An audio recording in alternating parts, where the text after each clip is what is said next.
yet. Happy birthday, Max. Oh, of I course. hope you enjoy our whole family. Wishing you all a happy birthday. Beautiful. Now take off. Oh, it's okay. No, keep it all right. Happy birthday. Happy birthday, Max. Mimi and David. Good luck. Hi, Uncle Max. It's Doris. Happy birthday. Hi, Uncle Max. It's Ann, and I want you to know I remember when you had a hot dog roll with just mustard and sauerkraut on it for lunch. Happy 80th birthday. Beautiful. Hi, Max. It's Judy. Happy birthday, and many, many more. I'm Minnie and Dave's daughter, and this is my husband, Ira. Happy birthday, Max. Happy birthday, Max. I'm Dennis, Ann's husband. Bottom, Capitol Hill area? Okay. Very, very happy birthday, Max. We RFK Stadium Armory. hope we can see you Line in 3 in Capitol Hill. At Union Station. Happy birthday, Max. I don't know who you are, but I hope you have a happy birthday. Smithsonian. Oh, I'm Jason. Gallery Place, yes. Judiciary Square. That's not really Capitol Hill, it's business Happy area, birthday, business Max. downtown. I'm Alan. I'm Yeah. son of Judy and Ira. Somewhere around Yeah. there. I think. So saying hi. Hi, I'm Alex. Was it sort of like a Happy crummy birthday. neighborhood? This is my girlfriend. Hi, I'm Naomi. Happy birthday. I'm Joan's adopted daughter before I'm his girlfriend. Hi, Max. This is Adam. Joan's daughter. Son. Well, I was until South Africa. You know, I went there in 1963. We're working on it. He has a slight identity problem. He is married to the family cousin. He can't I talk. married into this mess, didn't I? How do I get out? Hi, Max. I'm her husband. And I'm thinking of divorce for the family. I'm no one's daughter. Hi, Uncle Max. Happy birthday. I'm Paula. Hi, Uncle Max. I'm Tammy. I'm Ann's daughter. Hi, happy birthday. I'm Mark. I'm Doris's son. There you go. Happy birthday, Max. I'm Howard. I'm Ira and Judy's son. Hi, Max. I'm Sandy. I'm Ann's oldest daughter. Older? I did that for you, Sandy. Thank you. Hi, Max. I used to be little Joni. I'm Mimi and Davy's daughter. And that's my daughter's son. Hi, happy birthday. I'm Dana. I'm Doris's daughter. Hi, happy birthday. I'm Dana's friend. Hi, happy birthday. I'm Lauren. I belong to Doris. Property. Thought they stopped that last year. I'm Alan, My pleasure. Doris's husband. Happy birthday, many, many more. Everybody, a chorus of happy birthday to Uncle Max. Happy birthday to you. Happy birthday to you. Happy birthday, Uncle Max. Happy birthday to you.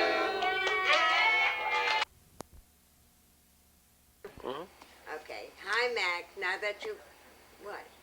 Oh, hi, Max. Now that you've met my whole family, and you have met everyone individually, I want to say how much I miss you, and I want to do a little reminiscing. Excuse me. You know, when we were growing up, you taught me so many things: how to play tennis, how to go dancing. And I was just wondering if you recall the nice trip that we took through the 48 states. 48 states. And the things that we did when we stayed in that little motel with our clothes on because we were afraid of the door opening and someone might come in. And I was also remembering about the different things we did in Atlanta when we went fishing. And then when I wore that beautiful evening gown with the big white ruffles. And then I went to a dance, a blind date took me there and left me, and you came and picked me up. There's so many other things I'd like to remember, but I wonder how many things you remember. Let me tell you about my family. Doris is married to a very lovely man named Alan, who works for IBM. What? He's taking the film right now. I don't care. I'm being very natural. And they have 3 children whom you met. And one is graduating in May. That's the Mark, my grandson. And we're going to come in and watch him graduate. Then we are going to go with Joni to Vermont. and we're going to go to a wedding. Her second son is getting married, so we're going to spend 10 days in Vermont, and then we're going to come home and be exhausted. So now I want to wish you a very, very happy birthday, and I hope that you have many, many more years, and I hope someday that maybe we can get together. Right? That's it. I mean, we'll have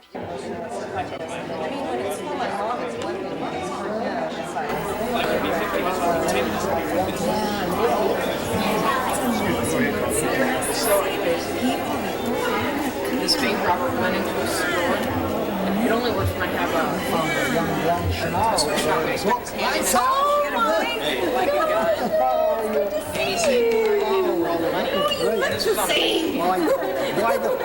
My hair's going white. I know, it makes me feel good. I want to look this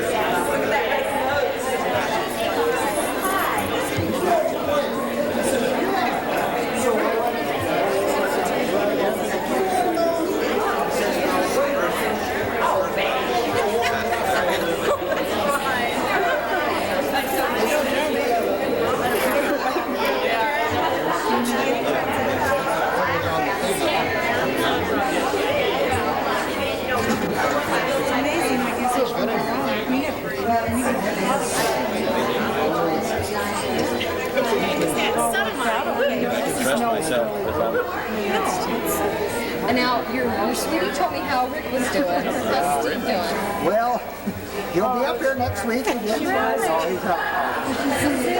Just things are right. Tell him not to worry, because I have the same problem. They just kind of stick He has there. I don't think she'll be that. overqualified. You're overqualified. Yeah, thank you very little. Where's your sweetie? Hey, my man said party going on.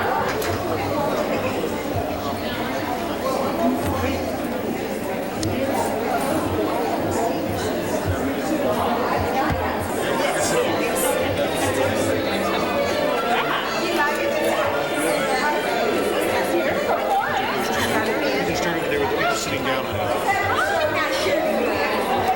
Under what pretense?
Jane, you want to say something? Oh, I want to say something too.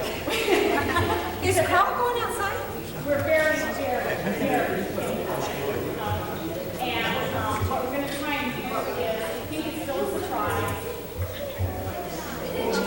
Thank you very much for coming. We think it's still a surprise. Mom and Dad are coming here under the pretense that we're going out to lunch with the pastor and Sharon. And are you here, Sally? No. Oh. And hey, I can say the kids did.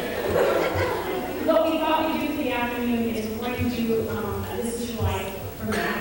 And what he does not know is that this is his girl from Florida. And he hasn't seen in 14 years. And so there'll probably be a little interlude where she comes out. We'll use the compensation cry, I'm sure, so put up with it if you don't mind.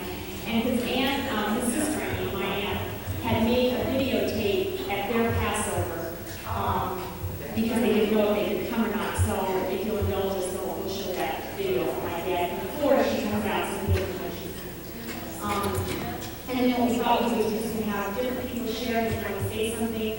In your own session, you know, funny or crazy or lovable or whatever about dad, and so feel free to do that at kind of the end. I'll just see if anybody wants to share. And please feel free to do that. We're going to be videotaping it, and we're going to slice that into this one so that they'll have nice memory of it positively. And then just thanks so much for each of you. We're really feel privileged and blessed that we share this afternoon with us. So when they come, you can just say, happy birthday, I guess. That seems most appropriate.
As they walk out the door, they know something is up, so Max will bring her out of that.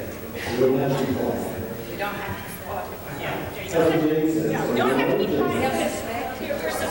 Everybody's afraid of my dad's car, so we're going to warn him out there.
Sheila, Fred, sit up there, husband, Sheila. Get over here.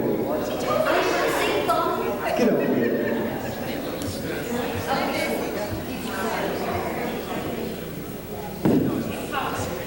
Max Pearl, attention.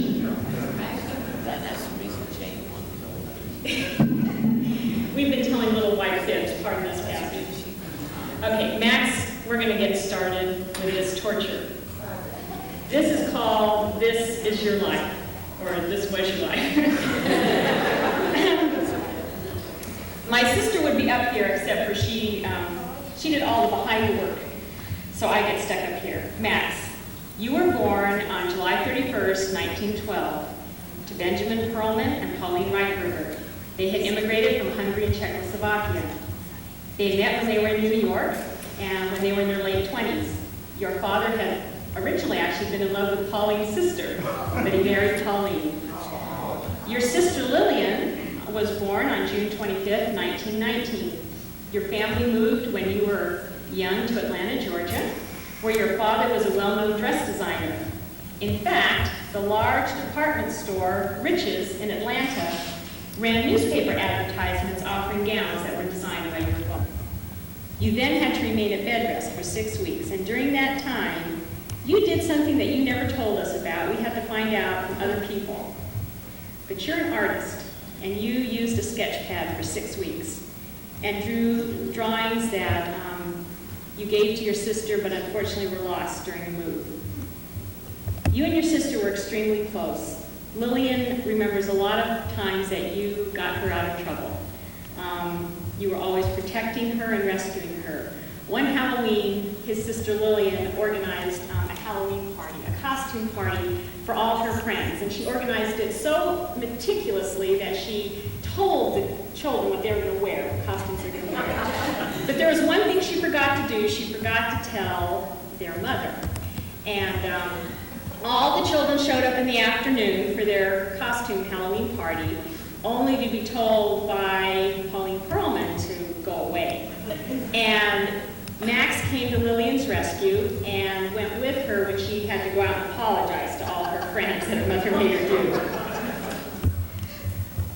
You and your friends allowed Lillian to go with you everywhere, swimming, playing tennis. You did, however, insist that if Lillian was going to play tennis, she needed to learn to serve like a man, and you taught her how to do just that. You were bar mitzvahed when you were 13. And just another little tidbit that I didn't know, you had a pet collie named Beauty. Now, we have a videotape here of some people you haven't seen in a long time, so Papa, you have to open your eyes and you can't fall asleep. Except, Roger, I think it is back in last April in preparation for today. Over to your left.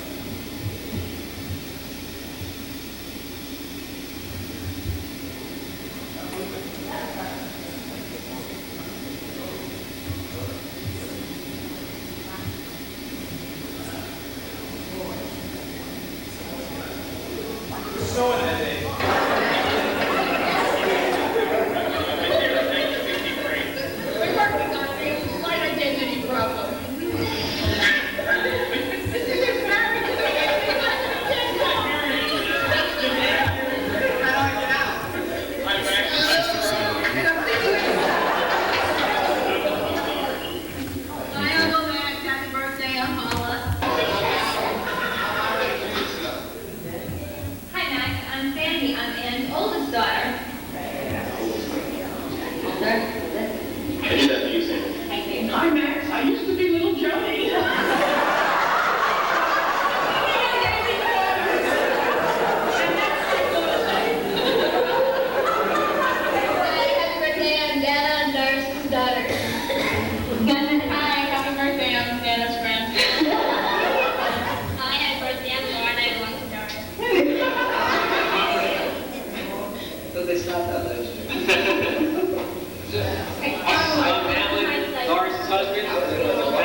miss you, and I want to do a little reminiscing, excuse me.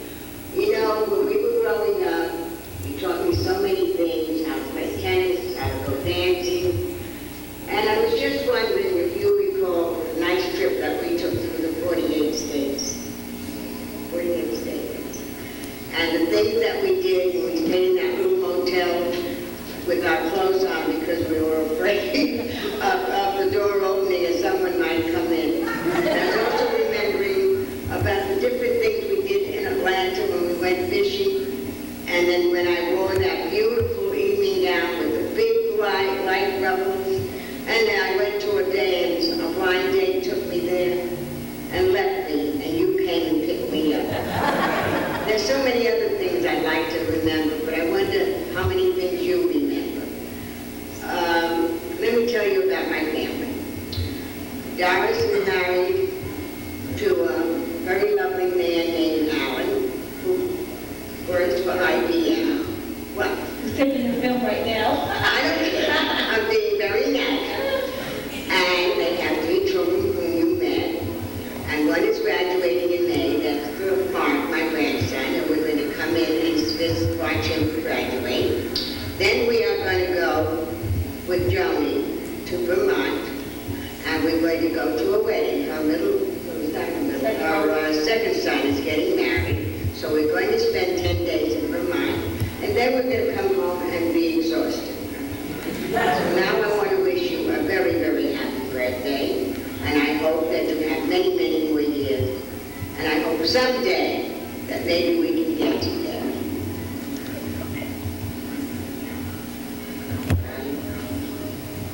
That's it. I'm going to go after just said.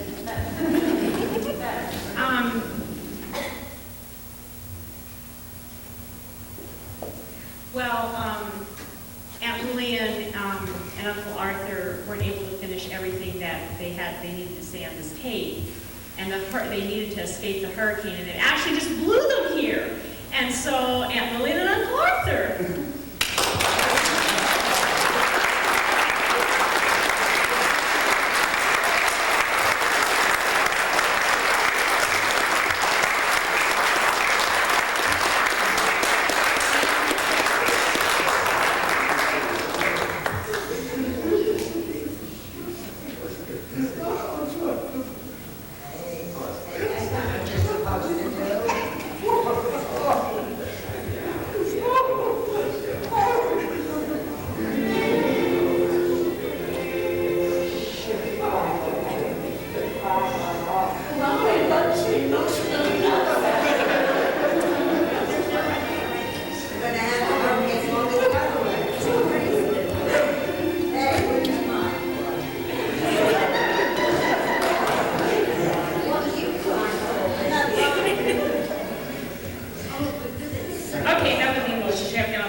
Okay, so back to Dad in high school times.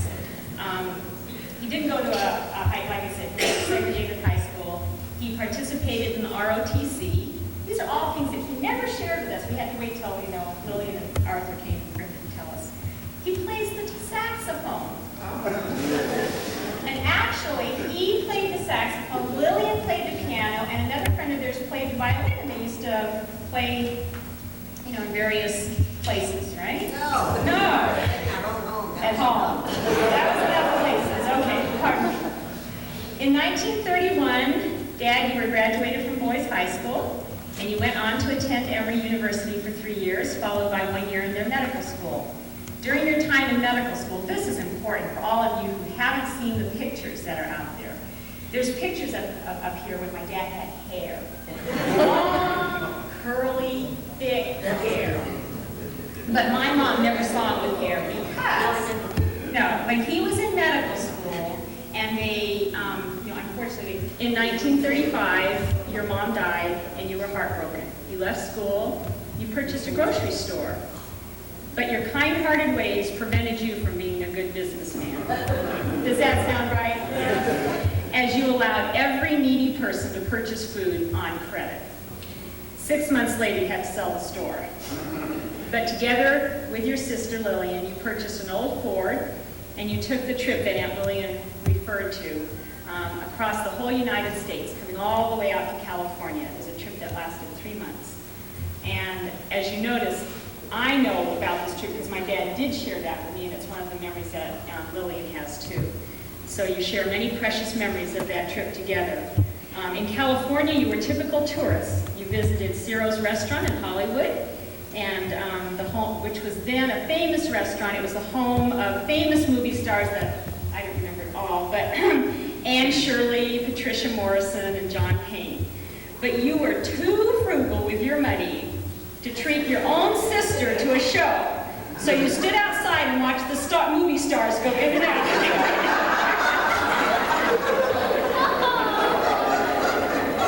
Credit to everybody else, but for his sister, no, they waited from 9 in the morning till 6 at night so that they could watch one of the movie premieres down there. In May 1941, you enlisted in the United States Army Air Corps. Your unit was assigned to Australia. However, because of a scheduled surgery, which was a community dance center they called there, where you met Sheila Joan Burns. I won't tell you why. If you ever want to know, you talk to my dad. But you knew immediately that she would be your wife. And even though you were able to stay in Norwich only 2 weeks before your deployment to Africa, you knew you were going to marry that young lady, although she was dating every sailor.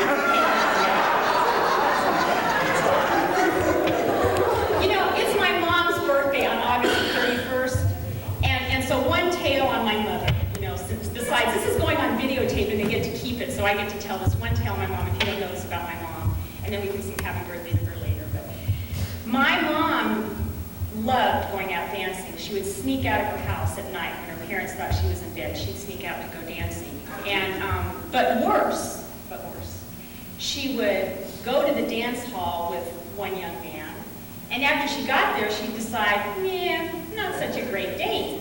So she'd go to the little girls' room. She'd excuse herself, she had to go to the girls' room, and she'd sneak out the bathroom window so she would get her date. She's the kind, she dated the kind of guys, she would have left you if she'd been your date. Okay, back to Dad. He corresponded with Sheila, and he even smuggled Swiss watches through customs to impress her and her family. It must have worked because you were both married on December 22nd, 1945. Sheila's father, by the way, told her that you were the kind of man who would always take good care of her. You have. Now I'm crying. In 1946, you returned to the United States. You worked for several years with the man who's sitting right next to Sheila, Arthur Jefferson, in his business on Broadway in Brooklyn, New York. You moved on to Atlanta, where you opened a watch repair business, but guess what? You couldn't charge people for your services. You gave away hours of free labor and free parts. So in 1948, you re-enlisted in the Army and worked in the Armory in Atlanta, Georgia. Now, in November of 1948, you and Sheila were going to a movie theater. And I couldn't make this too much of a surprise, Mom and Dad, but you met a man there and his English wife, and you've remained extremely close. In fact, they're my godparents. And Charles Deese is here today. You thought he'd go back to North Carolina, but he hadn't.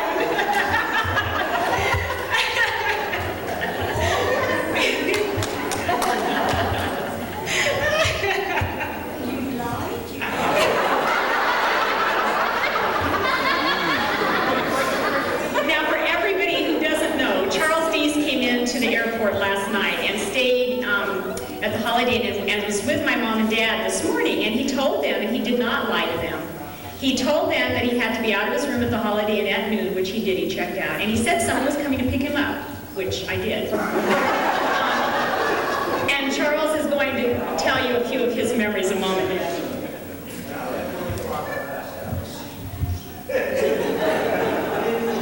Your turn, Charles.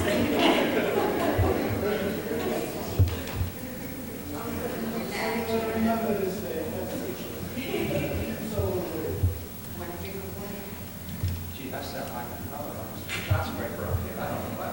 Don't stop preaching, brother. Where did it all begin? Use the mic. Yeah, do I have to? How's it turn? Is that better? Yeah. Where did it all begin? First, let me just say that Max and I have a great deal in common. We were raised in Atlanta. We went to the same school, not at the same time. I was much older than Max, so I graduated a lot sooner. It was an outstanding school with an exceptional scholastic record. It was common knowledge that if you graduated from Boys High, you had the equivalent of the first 2 years of college, and that was true. That's true. Max did real well. I tiptoed and stumbled through. But now let's get back to that cold, rainy night in November of 1948. We were to meet. We had not met. This meeting was set up by a third English war bride who knew Max and Joan, and also my wife and I. Now, Max and Joan had just moved to Atlanta, listen to this carefully, from Brooklyn, New York. The night that we met, I was running a little late because I was actually traveling in Alabama, and my wife was staying with my mother in Atlanta. So we were running a little bit late, and Max and Joan were already there, standing beside the ticket booth. We started across the street, my wife and I saw them standing there. Picture this: Max in a long black raincoat with a hat on. Across the street from Brooklyn, he looks like a gangster.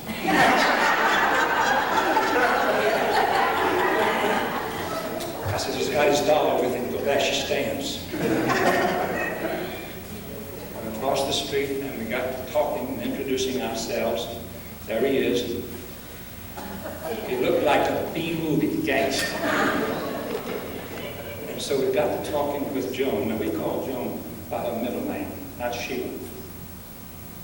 And knowing the area from which Joan came, because I was stationed in the same area with the United States Air Force, she had a Norfolk brogue.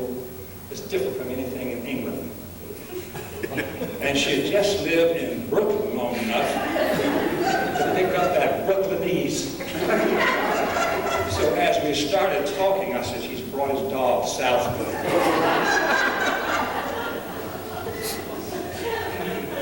But little did we realize what the future held for us, what friends we became, and how much we came to love.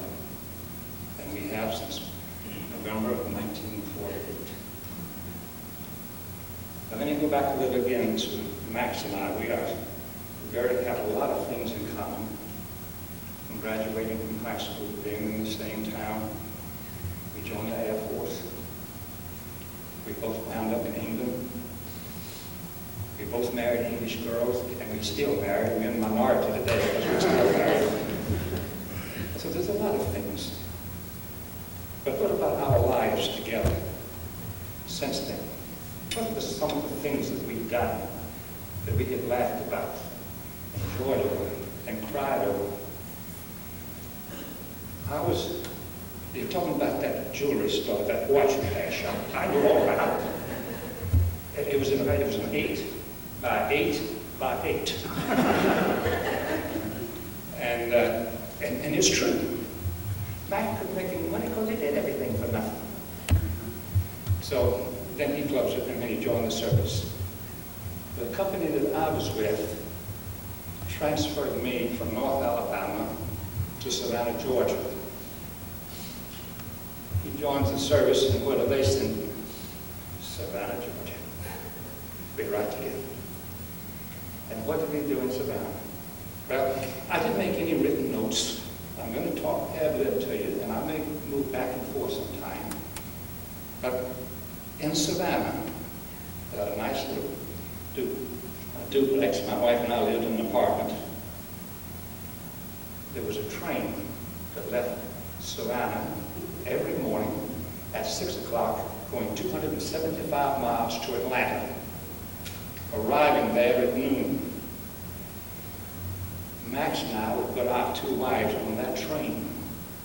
They would go to Atlanta, cross the street from the railroad station, go in a big department store, and shop all afternoon, and I don't believe they'd have $5 between them.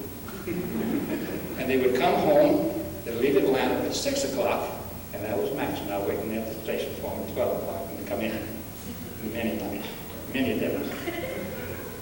One Sunday afternoon, a British frigate who was on a goodwill tour stopped at Savannah. They had been in South America and they just coming up the coast. They would stop every so often for a couple of days, and they were going to be there for 2 or 3 days.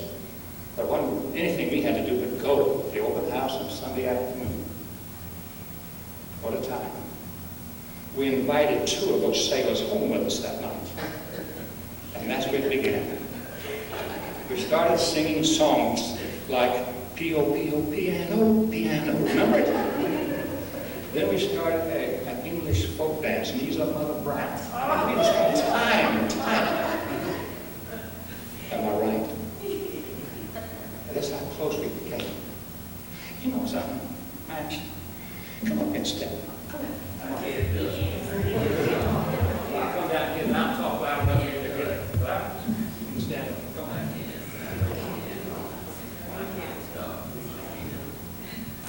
I just want to see people. See you and I together because we're so close.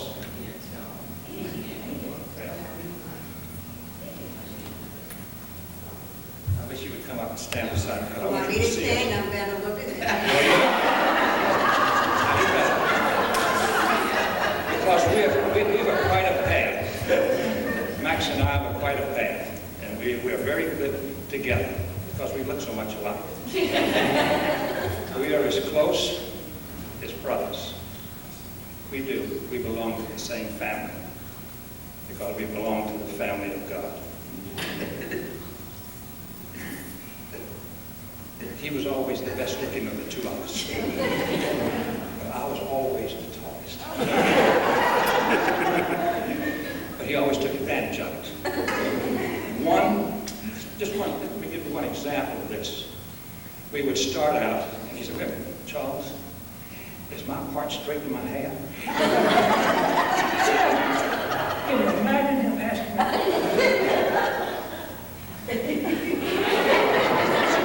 And I was better today.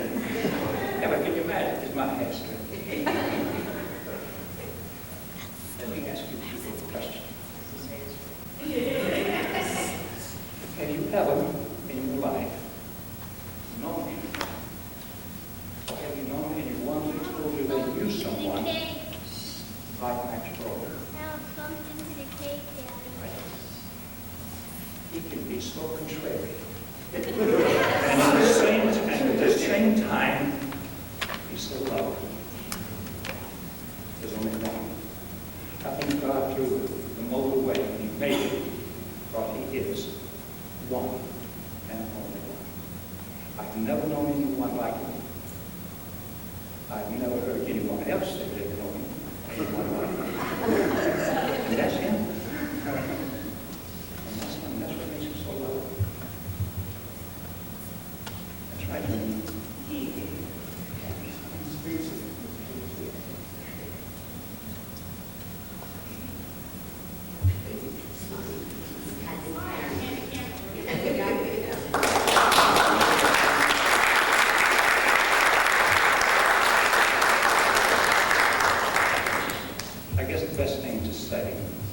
if I had a wish, maybe I'd like to make it a little bit stronger.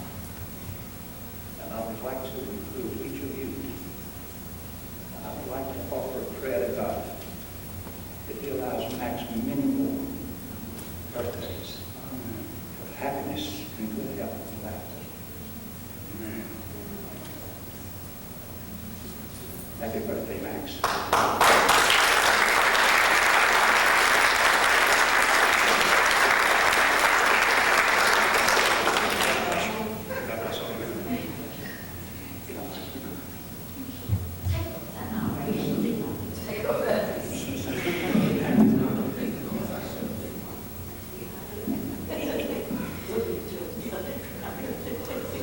Okay, there's more.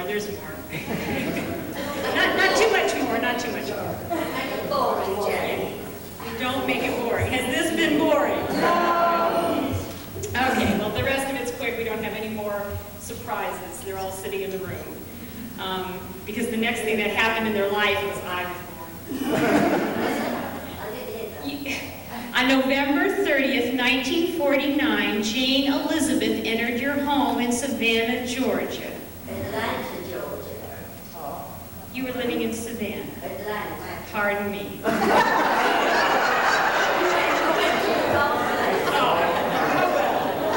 I still got here today. And by 1951, Max Perlman, you had manipulated the Army into assigning you to Germany so Sheila could be close to her family in England. You were assigned to Bad Kreuznach. There you purchased your first car together, a 1953 Morris Oxford. Now, if this doesn't kind of clinch who my dad is, you must be the only husband in the entire world with the patience to teach your wife how to drive a stiction. A stiction, yeah. I also remember that you were one of the few dads to take their children, actually one child, me, to the new Walt Disney movies. The new movie then, Snow White. Then you were transferred to Fort Ord, California, and there another surprise came into your life. Your second daughter, Sally Irene, was born on April 16, 1956. She's here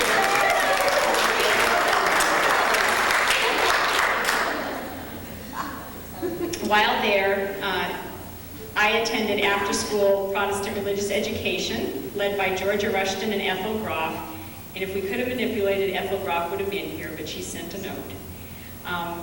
I accepted the Lord as my Savior in January of 1957, and you, Max, later recognized Jesus as your promised Messiah. At that time, you re-enlisted, but you changed and transferred services to the Air Force because you wanted to go back to Germany, and you were assigned to Wiesbaden Air Force Base in West Germany. It was then West Germany. You have many special memories of Wiesbaden, including your good friends Earl and June Zimmerman, who have sent not only their love, but many photos for you to enjoy your times together, so I have those for you for later. Earl remembers that you spent a lot of time working on your car, and he writes, quote, "An old clunker, methinks." It was. You and Sheila taught a Sunday school class, and you were baptized there by Chaplain Walter Anderson. His wife also sent you greetings. You left Wiesbaden in 1960 on your way to your new assignment at Keesler Air Force Base in Biloxi, Mississippi. That has to be not God's country, Biloxi, Mississippi. I have awful memories of our 9 months in Biloxi, Mississippi. There you would attend school learning airplane radio repairs. However, your trip was delayed by a stopover at Walter, I believe, was it Walter Reed? Walter Reed Medical Center, where you suffered your first heart attack at age 48. And I don't know how to say this, but medically, Dad's a walking miracle because he had many, many heart attacks. And we've been blessed, and God's blessed you by giving you 32 more years. 1 year later, our family was on the move again. This time to, we're getting closer, guys, Travis Air Force Base in Fairfield. You need to know when we first came here, that was in 1961. When we arrived, it was in the heat of the summer. This town was so small. It had 3,000 people. I don't know, how many of you lived in Fairfield in 1961? I know the Lunos and the Chevys. 1961, This town was so small, 3,000 people. The newspaper, the Daily Republic, came out twice a week. This was a big, booming metropolis. And in fact, it was so big and booming that there were no homes to rent. And so Mom and Dad lived all over trying to find a place to rent and ended up having to purchase their home at 1548 James Street. Your early neighbors included, dun, dun, this is their chance to come talk, Dick and Jean Luno, Walter and Ethel Meeks. And I think Dick's going to come tell us some memories of those early times in Fairfield.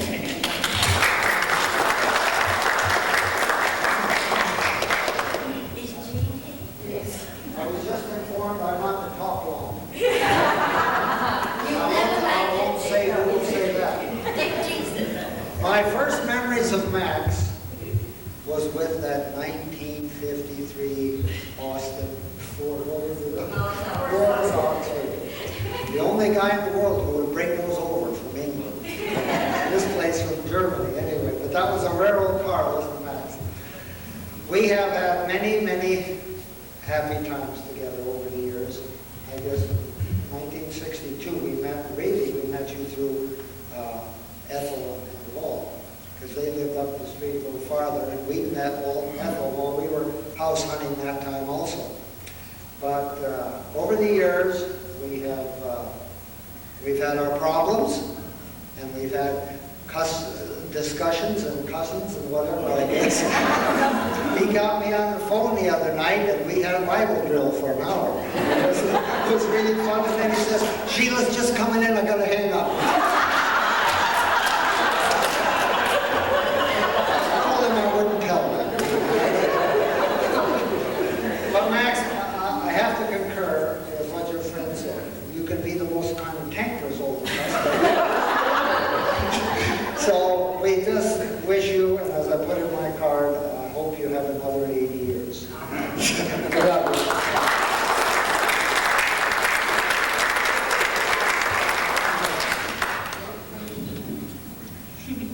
And then I think there are a few other people that might like to share about those, the 1960s, 1970s. I'll just quickly say that in 1963, I believe, was that the year you retired from the Air Force? Yeah, I think. It was so hard. You think you know your history, and you really don't often. Anyway, Dad was so determined to work. This is the other part of Dad that I think you all know, is that he has to be working. And so he retired from the Air Force, but that wasn't enough. He had to find other jobs. And in fact, I remember that my dad took a job when the big Solano County Hospital was over on West Texas Street. When it was there, Dad took a job there as a custodian, earning much less than he would have earned if he'd taken the unemployment, but he took that because he wanted a job and he wanted to be working. So he worked there, and then in 1965 he went to work at the United States Post Office, where he worked faithfully without one day of sick leave in 17 years. And because of that, he received a letter of commendation from the Postmaster General when he retired in 1982. So now I think there's just a few other people that might want to say a few words, and we won't belabor it, but there's just a few people that I'd like to have share, or said they would, and then we'll have cake. Let's see, I'll pick on you if you aren't going to volunteer. This is like testimony time. Where did Nick go? Ken?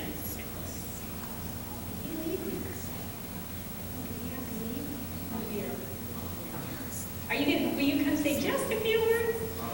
Okay, conned into it by me. And then is Pastor Hanson? I keep promising, well, it's cake, it's cake. Well, I've known Max about, let's say, 30 years, I guess. We met back in 1962. And one thing, their home was always open to servicemen. I was a single serviceman. They always, they took good care of me, that's for sure. We went a lot of places. And one thing I remember, when he got out of service in 1963, not to nix what Jane said, but we were both, I got out of service and he retired. And we were both unemployed. So we developed a camaraderie then. And we used to go down to the unemployment office to pick up our check. Then later on, we would stop at the donut shop there in Vallejo, have a cup of coffee, I remember, and we'd discuss, you know, maybe the job opportunities that maybe we could find. And he went on to work with the post office, of course, later on, and I think, and I ended up being a grave digger for a few weeks. Then I went on to college, but anyway, those were good times together that we shared, and I remember also, we didn't let our spiritual life go down at that time. I can remember at that time Sheila was attending the Bible Study Fellowship, and Max and I said, well, you know, since we're unemployed, well, we just go on to Bible Study Fellowship. So we joined the ladies, and we went to the First Presbyterian Church there in Berkeley. I believe that's where they were having at that time, and we really did enjoy ourselves. Then I remember Max inviting me along. He introduced me to Mount Hermon, and our family's gone up there many times, and I really that was really a special time I had with the family.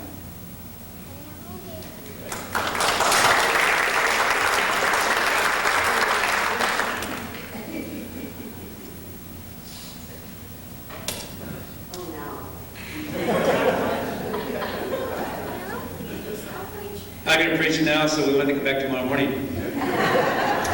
We have known Max for 26 years. I remember those first days. We first of all met Sheila. She started coming to our Bible study in our apartment, and it wasn't long until Max came. And there's delightful times. You can hardly remember them and count them all. 26 years, I haven't known him as long as a lot of you folks, like Charles, but I can tell you some things they've said about you. Even on the way over here. Yes. You were the topic for about, 3 or 4 blocks. But it was all good. Except you're a fly-by-night, but don't let that bother you. In and out. But Max has been delightful. I tell you, there's been nobody in the church longer than you, I don't think. Except Sheila. She was here probably a few months before you. And Bible studies, teaching Sunday school, on the deacon board back when we just only had a deacon board.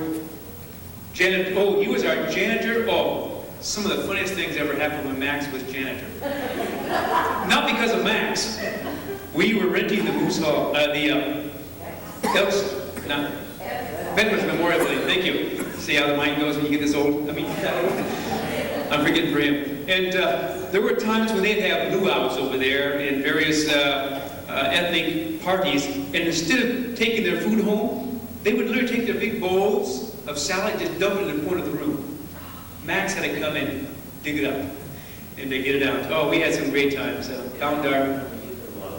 yeah, we did it together sometimes, yeah. He was up there early in the morning spraying with Lysol because they had liquor parties that were so strong it was hard for us. And then the little girls came along. They weren't so little, but I still remember just little girls. And delightful times. They were our first youth group. They were it. In fact, before Sally got that old, Jane was it all alone. And just great times knowing them and all the outings going. We will take you to lunch someday. They did force me to lie today, so I have to apologize. And fabrication, there's a difference. Thank you. I preached on that just about 3 weeks ago. I said they were the same, but that's okay. I'll go to confession in the morning. But it's just been a delight. We wanted to say thank you, Max, for being here, and all that's been said about you is absolutely true, right? And we love you so much. It's been a delight. We hope we can all reach 80 years. When I think of that, I shake because I don't know if I want to get that old. But if I'm like him, in that good of health, with his heart troubles, that seems not to be there anymore. At least people told me that he had a severe heart attack. He outdid me all the time. But thanks, Max. You keep us alive around here. Keep us on our toes. And we appreciate that. And then your family. We just love them so much. Thanks. And this is that lady we've talked about. I can tell you, she looks exactly like you said. How did he say it? In great reverence on his knees in love and, I'm sorry, God, again. Thank you all for coming. Thank you, kids, for putting together this for him. And he has some wonderful grandchildren that are, my wife and I have said, if we'd have known grandkids were so fun, we'd have had them first. But you can't do that. But Max, they love you so much, and they came and escorted you in tonight, this afternoon, and what a delight. Thank you for helping out. I don't know if there's anything else that I could talk on for a long time, 27 years to pack into just a couple seconds, but thanks, Max. Had our great days. We got more ahead. Well, James, should we just say thanks for the food? Thanks. Let's just give thanks for Max, for his family, and friends, and the food, which is really minimal at last. God, what a delight to know Max. Think of all the things. Just reminded me of his engine out of that little old car sitting on his kitchen table with Sheila frantic, putting it back together and repairing it because he wanted to save money. Fool man. And that's helped his church out in so many ways, and so many people began the work here with us and started. We thank you for our dedicated Christian, one that loves Christ and has found his Messiah. And for Sheila, that partner that is always there, always loves, always cares. God, give him many, many more days. Give him good health in these last days. Be able to enjoy these days of his later life. Thanks for his kids. May they just continue to be a joy and blessing to his heart. Thanks for so many friends. It's a delight to see a man of this age that still has so many friends able to come. God is so good. And it's so mixed. Old and young. You blessed him. You blessed us. The man, as was said, is only one of a kind. We appreciate that man. We love him. God, we thank you for the food, the provision, for this whole party. Just a fun time. Thank you for America that we can do this in like this. For the prosperity we've all felt. God, you've blessed us. And we look forward to heaven. What a great time that's going to be. All the stories will not be limited by time and tiredness and age and everything else. We can sit around for years. Thank you, Jesus. Amen. Jane? Thank you.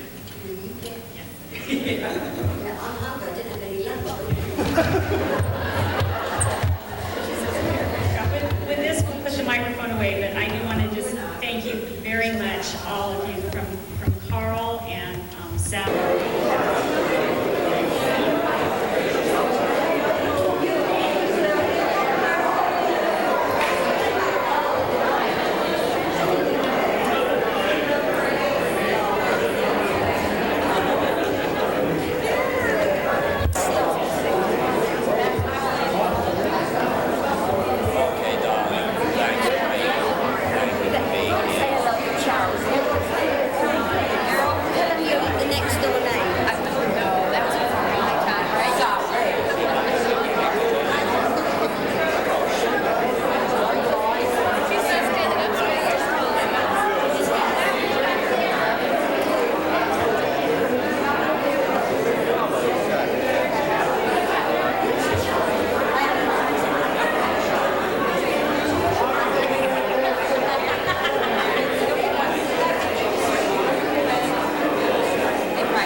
was just